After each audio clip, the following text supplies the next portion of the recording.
ሰላም ጤና ይስጥልን ውድ የተከበራችሁ አድማጭ ተመልካቾች፣ ነሐሴ 1854 ለንደን በጭስ ታፍናለች። መንገዶቿ ላይ የፈረስ ጋሪዎች ይጋፋሉ። አየሩ በቆሻሻ ሽታ ተሞልቷል። ነገር ግን በከተማዋ ጥጋጥግ አንድ የማይታይ ገዳይ በዝምታ እየተዘዋወረ ነው። የጠላት ምህረት የለውም። ዛሬ ጧት ሰላም የነበረ ሰው ማታ አስከሬን ይሆናል። በ3 ቀናት ውስጥ ብቻ በመቶዎች የሚቆጠሩ ሰዎች በድንገት ተዘረሩ። ከተማዋ በሞት ጥላ ተዋጠች። ሽብር ነገሰ። በወቅቱ የነበሩ ታላላቅ ሳይንቲስቶች ግራ ተጋብተዋል። ገዳዩ አየር ውስጥ ነው አሉ። መጥፎ ሽታው ነው ሰውን የሚጨርሰው ብለው ደመደሙ። ሁሉም ሰው አፍንጫውን ይዞ መሸሽ ጀመረ። ነገር ግን በዚህ ሁሉ መስቀልቅል መሃል አንድ ሰው ብቻ የተለየ ነገር አስተዋለ። እሱ እንደ ሌሎቹ ሽታውን አልፈራም። እሱ የሚከተለው ሽታውን ሳይሆን ሞት የተከተለበትን መስመር ነበርም። ስሙ ዶክተር ጆን ስኖው ይባላል። በእጁ የያዘው መድኃኒት አልነበረም፣ አንድ ተራ ካርታ እንጂ። ዛሬ የምናወራችሁ ታሪክ ስለ አንድ ሐኪም ብቻ አይደለም። ዛሬ የምናወራው ዓለምን የታደገ ታላቅ የምርመራ ጉዞ ነው። ጆን ስኖው በለንደን ጠባብ መንገዶች ላይ ያገኙ የሞት ሚስጥር ምን ነበር? ስልጣኔን የለወጠው ያ የፓምፕ እጀታ ታሪክ ዛሬ በዝርዝር እንመለከተዋለን። እናንተም ላይክ፣ ሼር እና ሰብስክራይብ በማድረግ አብራችሁን ቆዩ። ነሐሴ 31 1854 በለንደን የሶሆ ሰፈር ሰማዩ እንደ ወትሮ በከሰል ጭስ ጭጋጋማ ነው። ነገር ግን ያች ምሽት እንደ ሌሎቹ አልነበረችም። ከብሮድ ስትሬት መንደር አንድ አሰቃቂ ጩኸት ተሰማ። ከዚያም ሌላ ጩኸት በየደቂቃው ይሰማል። በሽታው እንደ ሰደድ እሳት ነበር የተነሳው። ኮሌራ ያለ ማስጠንቀቂያ ቤቶችን ያንኳኳ ጀመር። ታካሚዎቹ መጀመሪያ ላይ መጠነኛ የሆድ ቁርጠት ይሰማቸዋል። በደቂቃዎች ውስጥ ግን ሰውነታቸው ውሃውን መጨረስ ይጀምራል። ቆዳቸው ይሸበሸባል። አይኖቻቸው ወደ ውስጥ ይሰምጣሉ። ደማቸው ይረጋና ወደ ሰማያዊነት ይቀየራል። የሞት ጥላ ሰፈሩን በሰዓታት ውስጥ ወረረው። በ3 ቀናት ውስጥ ብቻ 127 ሰዎችና ከዛ በላይ በብሮድ ስትሪት አቅራቢያ ሕይወታቸው እንዳለፈ መረጃዎች ይናገራሉ። ድንጋጤው ከሞቱ በለጠ። ጎረቤቱ ጋር መነጋገር አቆመ። እናቶች ልጆቻቸውን አቅፈው የሞት ተራቸውን ይጠባበቁ ጀመር። የከተማዋ የሬሳ ጋሪዎች ሌት ተቀን ቢሰሩም አስከሬን አንስተው መጨረስ አልቻሉም። በወቅቱ የነበሩ የሕክምና ሰዎች ምክንያቱ ምንድነው ተብሎ ሲጠየቁ የሰጡት መልስ አንድ ነበር። አየሩ ተበክሏል አሉ። ሚያስማ የሚባሉ መጥፎ ሽታ ከቆሻሻ ገንዳዎች ተነስቶ ሰውን እየገደለ ነው ብለው ማመኑ። ሐኪሞች ታካሚዎቻቸውን አፍንጫቸውን እንዲሸፍኑና መስኮቶቻቸውን እንዲዘጉ መከሩ። ነገር ግን ዶክተር ጆን ስኖው ሰፈሩን ሲያካልል አንድ የማይታመን ነገር አየ። ሰዎች መስኮታቸውን ዘግተውም እየሞቱ ነው። አፍንጫቸውን ሸፍነውም እየረገፉ ነው። ጆን ስኖው ወደ አስከሬኖቹ ቀረበ። ገዳዩ አየር ውስጥ ቢሆን ኖሮ መጀመሪያ ሳምባን ያጠቃ ነበር ሲል ለራሱ አጉመተመተም። ነገር ግን እዚህ ሰዎች መጀመሪያ ሆዳቸውን ነው የሚያማቸው። ገዳዩ አየር ውስጥ ሳይሆን ከሚበላ ወይም ከሚጠጣ ነገር ውስጥ መሆን አለበት። ይህ ጥርጣሬ ዶክተሩን ወደማይመለስበት የምርመራ ጉዞ ወሰደው። ሁሉም ሰው ከሰፈሩ ሲሸሽ፣ ጆን ስኖው ግን ቦርሳውን ይዞ ወደ ሞት መሃል ወደ ብሮድ ስትሪት አመራም። እዛም ከቤቶቹ መሃል በኩራት የቆመውን ያንን የውሃ ፓምፕ ትኩር ብሎ ተመለከተው። ሚስጥሩ ያለው እዚህ ነው ወይስ አየሩ ውስጥ? ይህንን ለመለየት ትልቅ ሥራ ይጠብቅበታል። ዶክተር ጆን ስኖው በለንደን ቆሻሻ በበዛባቸው መንገዶች ላይ በእግሩ መጓዝ ጀመረ። በእጁ የያዘው ቦርሳ ሳይሆን አንድ ትልቅ ነጭ ወረቀትና እርሳስ ነበረ። ሁሉም ሰው ከሞት ሲሸሽ፣ እሱ ግን ወደ ሞት ቤት ያንኳኳል። በዚህ ቤት ውስጥ ስንት ሰው ሞተ ሲል ይጠይቃል። ከመሞታቸው በፊት ምን ተመገቡ? ውሃ ከየት ቀዱ? ይህ ጉዞ ቀላል አልነበረም። ቤቶቹ በለቅሶና በጭንቀት ተሞልተዋል። ነገር ግን ስኖው ስሜቱን ገታ አድርጎ መረጃውን ማከማቸት ቀጠለ። በእያንዳንዱ የሞት ዜና በወረቀቱ ላይ አንድ ጥቁር መስመር ያሰምራል። አንድ መስመር ለአንድ ሬሳ። እንዲህ እያለ ቀናት አለፉ። የወረቀቱ ገጽታ መለወጥ ጀመረ። ስኖው የሰፈሩን ካርታ አዘጋጅቶ የሞቱትን ሰዎች ቤት በምልክት ሲሞላው አንድ አስገራሚ ስዕል ወጣ። በብሮድ ስትሪት እና በካምብሪጅ ስትሪት መገጣጠሚያ ላይ ጥቁር መስመሮቹ ተቆላልፈዋል። ልክ እንደ ማግኔት ሞቱ በሙሉ በአንድ ነጥብ ዙሪያ ተከማችቷል። ያ ነጥብ ደግሞ የብሮድ ስትሪት የሕዝብ ውሃ መቅጃ ፓምፕ ነበረም። ስኖው ግን በዚህ ብቻ አልቆምም። ሳይንስ ጥርጣሬን ማጥፋት አለበት ብሎ ያምን ስለነበረም ስለዚህ ልዩ የሆኑ ሁኔታዎችን መመርመርን ጀመረ። በመጀመሪያ በፓምፑ አቅራቢያ ወደሚገኘው የፖላንድ ጎዳና መስሪያ ቤት አመራ። የዚያ 535 ድሆች ይኖራሉ። በዙሪያው ባሉ ቤቶች ሰዎች በጅምላ እያለቁ ነው። በዚህ ቤት ግን የሞተው ሰው ቁጥር በጣም አነስተኛ ነው። ለምን ብሎ ስኖው ሲያጣራም ቤቱ የራሱ የግል ውሃ ጉድጓድ እንዳለው አወቀ። የብሮድ ስትሪት ውሃ አይነኩም። ቀጥሎም ወደ መጠጥ ፋብሪካው አመራ። በዚያ 7 ሰራተኞች ሌት ተቀን ይሰራሉ። ስኖው የፋብሪካውን ባለቤት ጠየቀው፣ ሰራተኞችህ ታመዋል ወይ? ባለቤቱ አንድም አልታመመብኝም ሲል መለሰም። ምክንያቱ ደግሞ አስገራሚ ነበረ። ሰራተኞቹ ቀኑን ሙሉ ቢራ እንዲጠጡ ይፈቅድላቸውም ነበር። ውሃ ጥማታቸውን የሚቆርጠው በቢራ ስለሆነ ያንን የተበከለ ውሃ አይወስዱም ነበርም። ስኖው ካርታውን ጠረጴዛው ላይ ዘርግቶ ተመለከተው። ካርታው ዝም ብሎ መስመር ሳይሆን የሞት ቋንቋ ነበር። በካርታው ላይ ጥቁር መስመሮቹ በፓምፑ ዙሪያ በዝተዋል። ከፓምፑ ራቅ ባለ ቁጥር መስመሮቹ እየቀነሱ ይሄዳሉ። ይህ በአጋጣሚ ሊሆን አይችልም አለ ስኖው። ገዳዩ ሽታ ቢሆን ኖሮ ሽታው በየአቅጣጫው ይሰራጭ ነበር። ይህ ግን በአንድ ምንጭ ላይ እያተኮረ ነው። አሁን ጆን ስኖው በቂ ማስረጃ አለው። የለንደን ባለስልጣናት አየሩ ነው እያሉ ሲከራከሩ፣ እሱ ግን ጠላታችንን እዚያ ፓምፕ ውስጥ ነው የሚል ድምዳሜ ላይ ደረሰም።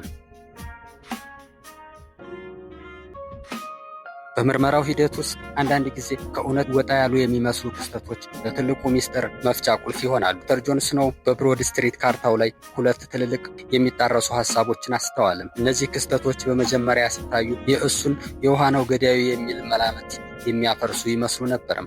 ነገር ግን ጠለቅ ብሎ ሲመረምራቸው የጥርጣሬውን ሰንሰለት አጥብቀው አሰሩለት። የመጀመሪያው አጠራጣሪ ሀሳብ የመጠጥ ፋብሪካው ሚስጥር ነበረም። በብሮድ ስትሪት ልብ ውስጥ የሞት ጥላ ባረፈበት በዚያ መንገድ ላይ አንድ ትልቅ የቢራ መጠጥ ፋብሪካ ይገኛል። በዙሪያው ባሉ ቤቶች ውስጥ ሰዎች በጅምላ እያለቁ ነው። በዚያ ፋብሪካ ውስጥ ግን 7 ሰራተኞች ሌት ተቀን ይሰራሉ። ስኖው አንድ አስገራሚ ነገር አገኘ። ከዚህ 7 ሰራተኞች መካከል አንዱን በኮሌራ አልሞተም። እንዴት ሊሆን ቻለ ሲል ለስኖው ራሱን ጠየቀም። ገዳዩ ሽታ ከሆነ ፋብሪካው ውስጥ ያሉት ሰራተኞች ለምን አልታመሙም? መልሱ ቀላል ግን አስገራሚ ነበረ። ሰራተኞቹ ቀኑን ሙሉ ቢራ እንዲጠጡ ተፈቅዶላቸው ስለነበረም የዛን የተረገመ የፓምፕ ውሃ ፈጽሞ አይነኩም ነበርም። ቢራው ሲመረት ደግሞ ውሃው ስለሚቀቀል ባክቴሪያው ይሞታል። ይህ ለስኖው ትልቅ ማረጋገጫ ሆነለት። ገዳዩ ሽታ ቢሆን ኖሮ ሰራተኞቹን አይምራቸውም ነበር። ገዳዩ ግን ውሃ ነው።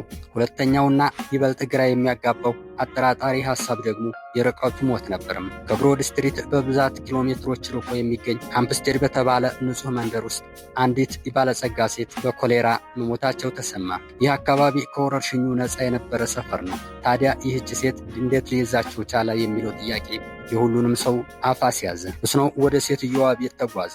ሲያጣራም ሴትዮዋ በአንድ ወቅት በብሮድ ስትሪት ይኖሩ እንደነበረና የዚያን ፓምፕ ውሃ ጣዕም ይወዱት እንደነበረም ተረዳ። አሁንም ቢሆን በየቀኑ በጋሪ ከብሮድ ስትሪት ውሃ እንዲመጣላቸው እያደረጉ ነበርም። የሞቱ ዕለትም ያንን ውሃ ጠጥተው ነበር የሚል መረጃም አገኘ። እነዚህ 2 ክስተቶች ለጆን ስኖው የመጨረሻ ማስረጃዎች ነበሩ። አንዱ ቡድን በሞት መሃል ሆኖ ውሃውን ባለመጠጣት ተረፈ። ሌላኛው ሴት ደግሞ ከሞት ርቀው ውሃውን በመጠጣታቸው ሞቱ። አሁን አጠራጣሪዎቹ ሀሳቦች ተፈቱ፣ ሚስጥሩ ተገለጠም። ስኖው ካርታውንና እነዚያን 2 ታሪኮች ይዞ ወደ ለንደን የጤና ቦርድ አመራም። አየሩ ንጹህ ነው፣ ውሃው ግን መርዝ ነው ሊላቸው ተዘጋጀ። የዓለም የሕክምና ታሪክ ሊቀየር ጥቂት ደቂቃዎች ብቻ ቀርተዋል።